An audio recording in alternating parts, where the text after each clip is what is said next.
Hola, buenos días. Bueno, antes que todo es un año particular, por eso, vamos a buscar la forma de brindar esta clase de la forma que sea lo más útil, lo más productiva y bueno, será una herramienta que estaremos utilizando en esta primera etapa mientras dure este tiempo de la cuarentena y bueno, los directivos de la escuela nos mantendrán informando tanto ustedes como a nosotros y buscaremos entre todos la mejor forma de dar las clases, de que ustedes aprendan, de que despejen sus dudas. Seguramente, al ser un grupo numeroso, lo que utilicemos alguna videoconferencia a medida que avancemos. Hoy la idea de la clase era hacer una charla un poco introductoria. Bueno, algunos por ahí fueron haciendo una actividad introductoria donde les pedía que definieran a criterio de ustedes en qué consistía el comercio exterior, el comercio internacional. A lo largo de la materia vamos a usar una bibliografía, que es la que subí el índice, que bueno, como situación particular, si alguno de ustedes puede acceder, porque no sé si dentro de las excepciones del gobierno se permite el envío de material didáctico. Las fotocopias las tengo desde el año pasado, siempre las dejo todos los años de la bibliografía en la librería Apuntes. Bueno, como este año nos agarró un poco desprevenido, era algo imprevisible, quedaron ahí y lo que pude subirles es el índice de la bibliografía y si alguno por algún motivo no puede acceder o si la librería no hace delivery, porque no está dentro de las secciones, no se preocupen porque en la cursada y por ahí, depende de lo que demore este tiempo, lo que vamos a ver es lo que les voy a explicar. O sea, van a ver que a medida que avancemos, la bibliografía que les decía está compuesta por 6 capítulos para la primera parte y el restante para la segundo cuatrimestre. Bueno, independientemente del tiempo que nos lleve este proceso de aprendizaje en forma a distancia, iremos viendo los capítulos. Hoy, la idea de hoy es ver el capítulo introductorio, capítulo 1, que se titula ¿Realmente estoy en condiciones de exportar? Antes que eso, es muy importante aclarar que la actividad de comercio exterior o comercio internacional, que son sinónimos que se pueden utilizar, generalmente uno la asocia a las exportaciones, o sea que uno vende, pero muchas veces, de acuerdo al país en el cual se encuentre la empresa, el individuo que realiza la actividad, puede dedicarse a importar. Es decir, si nos encontramos, por ejemplo, en nuestro país dedicándonos a la producción de arándanos, y bueno, probablemente la mayoría de esa mercadería, de esa producción, sea exportada porque no hay un alto consumo en el mercado interno. Pero bueno, por ejemplo, el mercado textil, muchos tipos de telas se importan, no se producen a nivel nacional. ¿Por qué? Lo que permite el comercio exterior, la palabra, que lo vamos a definir un poco más en la clase próxima, pero bueno, para que ustedes vayan comprendiendo, es equilibrar la balanza comercial. Es decir, un país en condiciones normales lo que hace es exporta lo que le sobra e importa lo que le falta.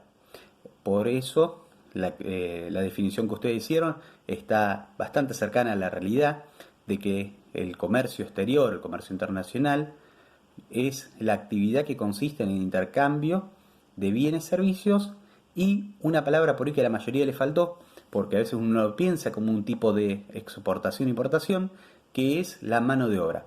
Nosotros como parte de una empresa o individuos o profesionales o gente que realiza distintos oficios, podemos ir a trabajar a otro país, por ahí con mayor facilidad en lo que es el Mercosur, que es el bloque en el cual estamos dentro de la Argentina.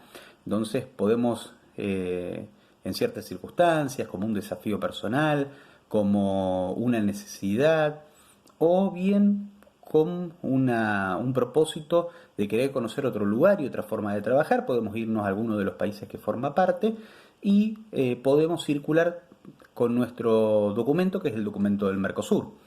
Entonces, volviendo a la definición, es el intercambio de bienes, servicios y mano de obra. Acuérdenselo, esas tres cosas, esos tres aspectos son los que conforman el comercio exterior. Bueno, reanudando donde estábamos en el capítulo introductorio, capítulo 1, que hablaba de si realmente estoy en condiciones de exportar, eso es una interrogante, es decir, un autoanálisis que tenemos que hacer. El autor de la bibliografía, la bibliografía se llama El desafío de exportar, y el autor es Enzo Campana. Es un argentino que escribió la bibliografía y en el último capítulo cuenta una situación particular que le pasó en una empresa en la cual trabajaba. El último capítulo se denomina Una aventura personal, por ende cuenta su propia experiencia personal. Y es un poco el resumen de todos los capítulos anteriores. En este capítulo introductorio empieza hablando de la estrategia. Palabras por ahí, estrategia y táctica, que está después a continuación, son palabras que son muchas veces conocidas, pero se conoce la palabra, pero no se conoce para qué sirve, para qué se utiliza o en qué consiste el término utilizado. La palabra estrategia, como parte de la actividad de comercio exterior, significa proponerse un objetivo, establecer un curso de acción, definirse un panorama al cual uno quiere llegar. Y esta estrategia, este objetivo, se lleva a cabo a través de un ordenamiento de las distintas acciones que queremos realizar para alcanzarlo. Este ordenamiento de estrategias o de acciones para alcanzar ese objetivo es lo que se llama táctica. Dentro de las formas de alcanzar una estrategia en el comercio exterior, hay 4 métodos de posición. Cuando hablamos de posiciones, 4 formas con las cuales podemos incursionar el comercio exterior en forma favorable. La primera se denomina posición competitiva, es decir, somos una empresa mediana a grande que por nuestra propia fuerza, nuestro propio volumen, nuestra propia experiencia dentro del sector, podemos competir en el mercado extranjero tal cual lo competimos en el mercado local. El segundo método de posición es el método de inversión, es decir, disponemos de capitales y queremos aprovechar a colocarlos en el extranjero. Mucha empresa le interesa la actividad de comercio exterior, comercio internacional, porque generalmente se trabaja con moneda extranjera, en dólares, en euro u otra moneda de curso internacional, y los valores con respecto a nuestra moneda local muchas veces son más favorables. Por eso se vuelve una actividad rentable siempre y cuando la empresa tenga un desarrollo exitoso. El tercer método de posición se llama de posición política, es decir, en el gobierno, sea dentro de nuestro país o en el país en el cual estemos analizando el caso, existen condiciones políticas favorables, por ejemplo, subsidios, subvenciones que estimulan nuestra actividad, como era el caso que les decía de la producción de arándanos o de la producción de caracoles que se consumen principalmente en el mercado francés, lo cual hace que el Estado incentive esas actividades porque no afecta al mercado interno y a su vez porque le permite ingresar moneda extranjera, lo cual es favorable para la empresa y favorable para todos los países al tener mayores ingresos de divisas extranjeras. Y la última forma, la forma más común cuando somos pequeñas empresas que recién incursionamos en una actividad, es el método de integración. ¿Qué quiere decir? Nos unimos, nos asociamos con otras pequeñas empresas y juntas encaramos un nuevo mercado. Bueno, una vez que definimos la estrategia, definimos esta táctica, elegimos una de las formas de llevar adelante la estrategia y la táctica, lo que tenemos que hacer luego es planear, es decir, estudiar el mercado. Es decir, cuando hablamos de estudiar el mercado, generalmente las primeras experiencias uno no analiza tanto los mercados, sino que lo que busca son países conocidos, con aspectos culturales o cercanos, lo más común. Entonces generalmente uno elige la mayoría de los países limítrofes. Bueno, obviamente en el caso de Brasil es un idioma diferente, pero podemos elegir Uruguay, Chile, Paraguay, Bolivia y así otros países. En esos casos obviamente la cercanía es un factor favorable, Si estamos en Buenos Aires, por ahí es tentador exportar a Uruguay. Si estamos al norte de Argentina, por ahí hacia Bolivia o hacia Paraguay. Entonces tenemos factores culturales o sociales similares, con obviamente sus diferencias culturales como las hay, y lo que empezamos a hacer es exportar porque está cerca. A la mayoría lo que apunta es a consagrarse en el mercado exterior, y esa consagración se da en ciertos mercados, que generalmente es cuando uno puede exportar a Europa, a Estados Unidos y a China. Son los tres mercados principales. Un paso intermedio, más allá de la dificultad del idioma, puede ser Brasil, porque es un mercado grande. Entonces, ¿qué aspectos tenemos que analizar que vamos a ver a lo largo de los capítulos posteriores? Bueno, tenemos que estudiar los factores económicos, sociales, el tamaño del país. A medida que un país es más grande, es más posible que nos vaya mejor, tenemos más potenciales consumidores, la población, los factores económicos, es decir, el ingreso, si es un ingreso bueno, malo, el idioma, lo cual decía que era un factor favorable sobre el limítrofes, a excepción de Brasil, que es un idioma similar, distinto, y los factores culturales, políticos, sociales. Muchas veces hay mercados que son interesantes, pero por ahí ciertas condiciones, como por ejemplo en lo que es Oriente Medio, que suelen tener crisis o pequeños, digo pequeños porque no son momentáneos, por ahí atentados, circunstancias bélicas, que hacen que uno no sea seguro mandar una mercadería, porque obviamente se puede extraviar o puede terminar afectando al consumidor o un mercado que no vamos a desarrollar nunca. Una vez que analizamos esto, hay formas de conocerlo sin tener que viajar por nuestra cuenta. Había un organismo que tenía participación estatal, que se disolvió, más que se disolvió, se absorbió por el Ministerio de Relaciones Exteriores y Culto hace un par de años, que se llamaba Fundación Exportar. La Fundación Exportar era una entidad, una institución, en la cual uno podía, por ejemplo, entrar en su página web y ver qué tipo de cultura tiene un país y qué aspectos le son favorables o desfavorables. Es decir, por ejemplo, en algunos países es muy favorable ser una persona puntual. En otros países es muy favorable o genera una buena condición hacer los negocios a través de una comida, generalmente el desayuno. O, por ejemplo, en otros países, independientemente si quien nos atiende es un hombre o una mujer, se suele considerar que el saludo corresponde con un apretón de manos, independientemente si es hombre o mujer quien nos atiende. Entonces son todos aspectos que son importantes conocer porque las culturas son diferentes. Conocidos estos aspectos, la Fundación Exportar lo que nos brindaba un informe donde uno podía buscar un país y conocer estas particularidades. Otra organización menos conocida y que por ahí se suele confundir con otra es el INTI, el Instituto Nacional de Tecnología Industrial, que se suele confundir con el INTA, que es el Instituto Nacional de Tecnología Agropecuaria, con fines totalmente distintos. El INTI lo que ayuda es a estimular las exportaciones, los desarrollos productivos, brindando, por ejemplo, líneas de subsidios, préstamos, para poder incursionar en un mercado. Por ejemplo, un subsidio, que es un dinero que nos va a aportar para solventar gastos de viaje y hospedaje, pero generalmente cubre un monto determinado en moneda extranjera, y que generalmente en las empresas, la primera experiencia, viaja el dueño, algún referente de un área, puede ir un traductor, entonces no llega a cubrir ese costo. Supongamos que queremos buscar otra forma. ¿Existe? Sí. Hay tres, que las vamos a ver también en otro capítulo con más desarrollo, que se llaman las ferias, las misiones y las ruedas comerciales.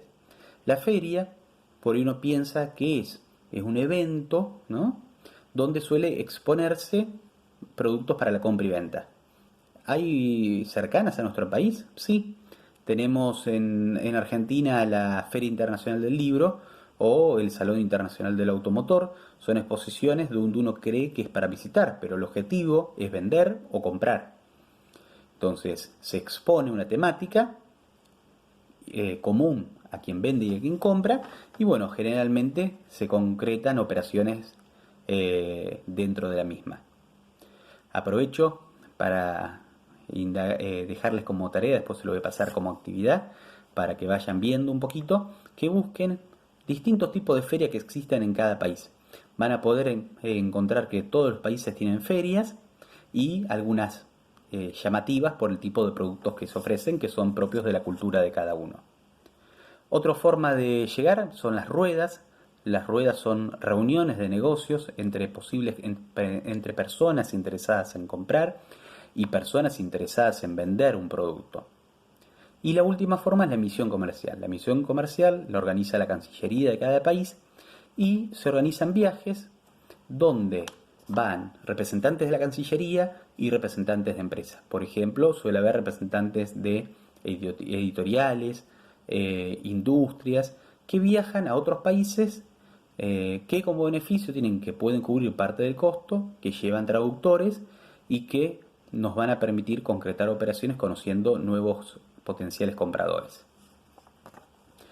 Bueno, una vez que estudiamos, analizamos, vemos las formas, lo siguiente que tenemos que analizar es el medio de envío. ¿Cómo vamos a hacer llegar la mercadería? Bueno, ahí tenemos distintos medios de envío, algunos conocidos, otros que por ahí son menos propicios, pero bueno, en sí los medios de envío son terrestre, después el medio aéreo y el medio marítimo. Hay un capítulo que lo dedica a explicarlo, pero en resumen, el medio aéreo, que obviamente es el más veloz, pero tiene como principal desventaja el costo. Generalmente es utilizado para mandar pequeños bultos o mercaderías. El medio marítimo, que es un medio de alta evolución, que evolucionó de los barcos a vapor a los barcos modernos que hoy hay en día, que han disminuido altamente también el tiempo de trayecto entre un punto y un punto, entre un puerto y un puerto, y permiten transportar un gran volumen de mercaderías. Y el medio terrestre, que se divide en carretero y en ferroviario. En nuestro país, situación similar que ocurrió en Estados Unidos, se fue cambiando mucho la mercadería transportada por medio de transporte carretero, por medio de transporte terrestre, al medio de transporte carretero, principalmente por su flexibilidad, por la cobertura y también en gran parte porque no hubo grandes inversiones en los trayectos ferroviarios y obviamente las vías y trayectos y empresas fueron perdiendo recorrido y no siendo por ahí medios de transporte seguro en cuanto a que lleguen a destino y que no sufran algún desperfecto en el camino y no se pueda concretar la operación. Pensemos que Argentina tenía uniones con los países limítrofes en el terrestre ferroviario y permitía conectar a un costo más accesible que el carretero. Lo veremos también en detalle en otro capítulo. El medio de seguro y el medio de cobro. Una vez que aseguramos estos aspectos, valga la redundancia, es importante definir qué tipo de póliza, qué tipo de cobertura, si va a cargo del comprador, si va a cargo del vendedor. Definido esto, luego tendremos que elegir algún medio de cobro. Imagínense que si a veces es difícil combinar con alguien que está en Buenos Aires, está en Junín, en otra ciudad limítrofe, cuán distinto y cuán difícil debe ser hacerlo con otra persona que está en otro país cercano, lejano, mediano. Entonces, no existen las herramientas típicas del contrarreembolso o pago en efectivo. Hay otras herramientas que también hay un capítulo que le dedica una descripción amplia a los medios de cobro y pago, que los utilizados son el cheque en divisas, los giros, pero en sí todos los medios de transporte, todos los instrumentos de cobro que vamos a ver dependen de las instituciones bancarias. Es decir, nuestro banco acuerda, de acuerdo a nuestras instrucciones, con el banco de la otra persona u otra empresa. Bien, luego otro factor que tenemos que analizar es la legislación. A veces es fácil incursionar en otros mercados y a veces es muy difícil. Entonces, es importante conocer sus leyes, sus requerimientos. Por ejemplo, en nuestro país y en algunos países limítrofes, la carne tiene que tener certificado libre de aftosa y demás normas de calidad. En otros países puede ser que no. O factores culturales que también es importante conocer. En ese aspecto, como por ejemplo en el Código Civil regula nuestra actividad compartándonos con los vecinos, con los transeúntes, con quienes nos rodean, el Código Penal, que lo hace en cuanto a la legislación para hechos delictivos. Bueno, en la actividad de comercio exterior lo que rige es el Código Aduanero. Lo mismo que los códigos, pero referido al aspecto legislativo de las operaciones que ocurren en la actividad del comercio exterior. Bien, y la otra herramienta, también en nuestro país se tomó como modelo los primeros antecedentes que se remontan a Bruselas en el año 1950, que se llama, una palabra por ahí que parece compleja, después la vamos a ver más en detalle, y por ahí el nombre les va a sonar más similar a medida que lo vayamos asimilando, se llama nomenclador arancelario aduanero. El nomenclador, lo que establece esa palabra, si uno la googlea, la busca, es nomenclar, valga la redundancia, es decir, es codificar, agrupar, identificar. Entonces, cuando uno nomencla, está representando, por ejemplo, una operación de exportación de tantos quintales de soja a China, por ejemplo. En vez de utilizar este lenguaje, usamos una codificación del nomenclador y nos va a permitir que por todos los países que recorra, si tiene que pasar por más de uno, probablemente sería el barco, pero puede ser una parada para recargar combustible y bueno, va a tener que hacer una detención transitoria. Lo que permite es que cada persona que lea esa documentación, ese nomenclador, interprete qué es lo que se está operando, es decir, cuál es la operación que se está realizando. Esa es la principal ventaja del nomenclador arancelario aduanero. Bien, bueno, antes de ir a la última parte de esta parte introductoria, en los últimos capítulos hablamos luego de los bloques. ¿Se acuerdan que hablábamos de que Argentina estaba dentro de un bloque que se llama Mercosur? Que después veremos un poco la historia de cómo fue creciendo, cómo fue cambiando y bueno, en la actualidad también en los últimos años también se ha modificado. El Mercosur, que es el bloque en el cual está Argentina, es uno más conocido, pero van a aparecer otros bloques, por ejemplo, el CARICOM, que es la Comunidad del Caribe, que por ahí no lo conozcan, o algún otro bloque como la Unión Europea, que actualmente por este tema del virus no está tan en tema, pero bueno, hasta hace un poco antes, uno de los temas que más se hablaba era el Brexit, que el Brexit era la salida de Reino Unido del bloque de la Unión Europea. Entonces, van a poder ver a través de la materia muchas noticias, muchas notas que por ahí ven en los medios para poder entenderlas y aplicarlas a la práctica y entender palabras que uno escucha pero no asocia a qué se relaciona. Y la última parte de la bibliografía habla sobre el comercio electrónico. El comercio electrónico permitió posicionar las operaciones en forma más fácil. Piensen años atrás con la evolución. No quiero adelantarme mucho en ese capítulo, uno de los últimos que vamos a ver en la segunda parte del cuatrimestre. Lo que trata del comercio electrónico es de acercarnos. Entonces, con una página web, con un servicio de mensajería, de mail, podemos atraer a potenciales compradores y utilizarla como una herramienta de comunicación. Antes era difícil mostrar un producto, hoy por hoy lo subimos, podemos subir un video, como el que estoy haciendo para dar la clase, y poder acercar ese contenido a la persona, acercar ese producto y que lo conozca. Obviamente no es lo mismo que ver un producto, como no es lo mismo que les esté dando la clase a través de estas herramientas a distancia, que como por ahí abordarlo en una clase presencial. Pero bueno, la idea un poco del curso y la idea un poco de esta primera clase es hacer una pequeña introducción, una presentación.